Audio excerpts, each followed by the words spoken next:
আমি এক মুঠ মাটিও পাবো না। আমি জানি এসব শুই না তোকে এখন খারাপ লাগতেছে, হয়তো এটাও ভাবতেছিস যে তোরা ক্ষমা চাবি, আমারে আগলা ডাকবি, বলবি আমি থেকে যাবো।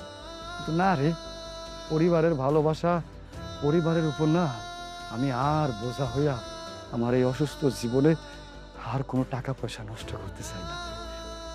বাপে কোনোভাবে আমি জানি জমিটা হাব্বাই নিতে পারবো, ওই জমির ভাগ ভাই তুই নিয়ে নিস। কিন্তু ভাই আমি তোর অনেক ভালোবাসি রে, আমার চোর স্বার্থপর বেঈমান কইরা যে আঘাতটা তুই দিছস, এরপরে এই বাড়িতে একটা সেকেন্ড থাকুম না। বউ, আমার অর্ধাঙ্গিনী তুই, অন্তত তুই একটাবার জিগাইতে পারতি রে এই পৃথিবীতে টাকাই যে সব কিছু, তা তোর দেখা শিখলাম, বুঝলাম। মা,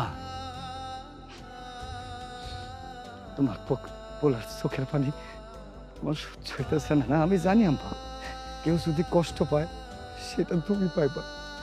তাই আম্মা আমি হাত জোর করতেছি, তোমাকে কাছে অনুরোধ করতেছি, তোমরা সবাই আমার বড়, কেউ আমারে আর একটা বারের জন্য অনুরোধ করো না, একটা বারের জন্য পিছে ফেরা ডাইকো না। আমার জীবন, আমার চোখ সেই দিকে যায়, সেই দিকে শেষ নিঃশ্বাসটা ত্যাগ করো।